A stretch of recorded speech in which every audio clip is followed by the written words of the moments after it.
We've been using this now for 3 years in a credit card company based in Chester called MBNA. At the time we were commissioned to do the work, they had a major issue. The parent company, Bank of America, had put them up to sale. So surprise, surprise, when people say you're up for sale, what do they think? Yeah, we're going to be bought by Barclaycard and we'll all be made redundant. So motivation was not good. And more, the management was really concerned because who was likely to leave the sinking ship first? Their best managers. So they had to find a ways and means to engage those people for at least a couple of years. Not my idea, their idea. They came up with the idea of explorers. We don't know the destination, but we know the journey will be exciting and will give you employability. Indeed, they came up with names like the 3 programs. Senior management was Columbus, middle managers was Edmund Hillary, climbing the mountain, and the first-line managers was Livingstone. I did point out to them, you do know that Livingstone got lost, don't you? And so what they then tried to do is create a management leadership development program for those 3 populations. And they had those 4 objectives. As a result of this program, you will be more valuable as an asset. If you have to leave or we have to close the business, you can get a job. We want to increase employee engagement. They knew as a business they had to be more agile. If you think about credit cards, mobile payments are coming down the road very quickly. You're going to use this to pay your credit card. They didn't have that technology, so they wanted to increase learning agility. And I persuaded them, do we know what HR's worst invention is, by the way? HR's worst invention? 360-degree feedback. Why? Because it focuses on the negative. Play to your strengths. So we brought positive psychology into the organisation and we use a tool called StrengthScope. So what do we do? Checking with time. What do I do? We increase self-awareness through diagnostics. We did run masterclasses. A really good guy called Damien Hughes, specialising in change management. Check him out on YouTube. Really good speaker. Magnus Lindquist, best stand-up comedian futurologist I've seen. Really funny. Doesn't know he is, but really funny. Coaching and mentoring, things you'll appreciate.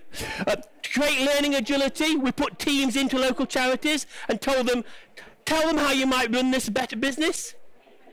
So they did all sorts of things with adoption charities, community groups to increase the learning agility. We created career conversations. All managers talk to the staff around what's important to them, what they like doing, what motivates them. We created Dragon's Den brand challenges. MBNA has all what it calls affinity cards. Things like National Trust and Manchester United, and we engage the leaders how they might maximise the potential of those cards. And then we use reflective learning and learning sets. So that's the input side.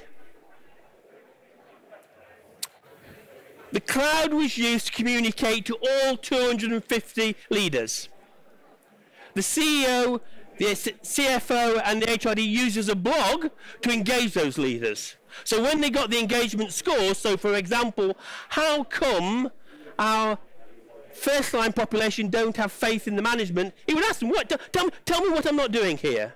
Or they would celebrate successes, like we've become credit card of the year. They would use this technology to generate debates.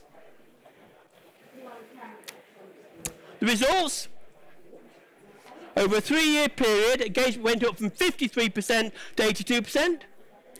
Things like staff attrition, absenteeism fell. Customer services scores went up. They won credit card of the year. I can't tell you the financials, but a bit of a clue. Went the right way. Won 2 awards from Personnel Today. And turned the business around. The parent company said, we'll hang on to this asset. I'm going to claim, not all, but a lot of that was driven by that leadership development program. See how I make ROI? It wasn't all plain sailing. It took us a long time to get the older generation to engage with the tool. And by the way, the older generation tend to be senior management. What we discovered is that you use it like Facebook as a fun tool, you will engage people. So one of the key things we kicked off with was, what's your favourite crisps? I kid you not, it got 250 hits in a Friday afternoon. It was important we engaged what I call the early adopters. What was fantastic about it is the chief executive and his team got line of sight with the first line managers who engaged with it, who they would never have known out of 2,500 staff had they didn't have the access to the cloud. And he started one-to-one and group conversations with his first line management. Tell me what I need to do, or I'm thinking of doing this, do you have a view?